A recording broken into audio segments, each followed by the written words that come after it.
We had compulsive hoarding disorder, which is a behavior pattern characterized by excessive acquisition of an inability or unwillingness to discard large quantities of objects that tend to cover the living areas of the home and can cause significant distress and impairment.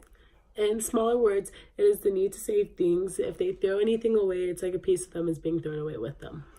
It is a cramped living style. Most of the time, the people don't even notice that there's a problem and they're fine with the way they're living when others want help but really don't know how to stop.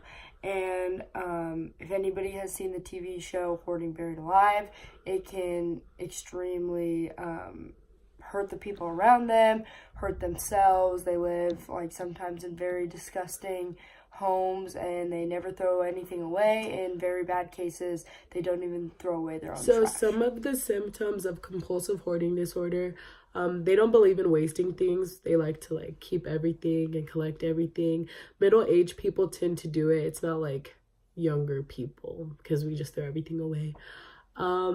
They tend to take stuff from their childhood like into their adult life, so they just carry stuff on with them. And basically they have dirty living spaces, so everything is like filthy, it doesn't smell good, and in some instances, there has been cases where people have lost their own animals in their house just because it's gotten so messy, and you can even get in trouble for like animal abuse from that. A lot of people, like, it reduces like conflict with people because they just feel so comfortable in their house around all their things. They start to become antisocial, don't want to go out.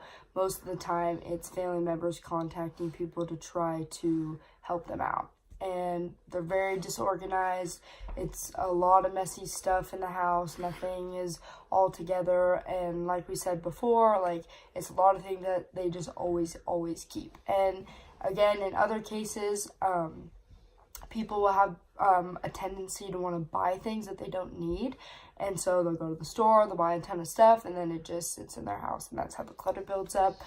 And they feel comfortable, like, with all of their stuff. Like, they feel a need to have it for some reason. Yeah, and they get very possessive over their things. Mm-hmm. That's why it's so hard to help these people, because they literally don't want to throw anything away. Some reasons why they do the things that they do and keep the stuff that they keep. They feel safer around their saved objects in their house. They have a sense of comfort around them. And they're not wasteful. Like, they don't believe in throwing stuff away. There's no point in it to them. They like to keep everything. Yeah. And each item to them pretty much represents something to them. And that's a part that no one will really understand, because that's where it goes wrong in their mind. Like, why is something as a bag of chips, like an empty bag that they won't throw away? Like, why? No one understands why that would be important to you. And everyone knows that you throw your trash away. And yeah, they feel very happy around their things, which, yeah, it's okay to love objects. It's okay to have a hold on something from your childhood and stuff like that. But when it gets to be a danger to yourself, a danger to others, especially if you have a family and all that, and living in unsuitable conditions, pretty much. They feel joy in all these items, and it's extremely hard. It's extremely hard to try to get someone out of that mindset if they ever do get out of it. Sometimes people have traumatic things that happen to them. It's kind of not like a PTSD thing, but with the whole comfort aspect, like something happened, like abuse as a child and such, they draw closely to their things.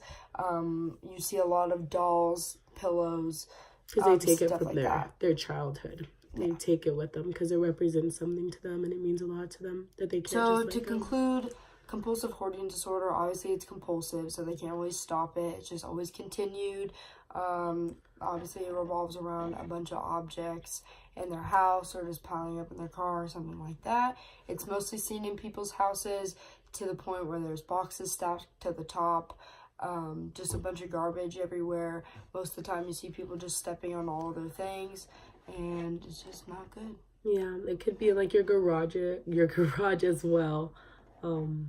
Pretty much, if it's not safe for you or your family or even your animals, then like you have a problem. Yeah, and it's pretty easy to diagnose, because if It's kind of like they common sense too. yeah, like if they are the type of people that will hold on to stuff, especially when you walk into someone's house and it's filled to the top with clutter. If you've ever watched the show Hoarding Buried Alive, it's completely covered in stuff. Like no one can walk anywhere. You can't find a single thing. Most of the time, they don't even have a working bathroom or kitchen just because it's just stocked full of everything. But these people definitely need help to help themselves. Like if someone is just making an excuse of why they have this or that or this or that, then you know they're like, no, you have a problem.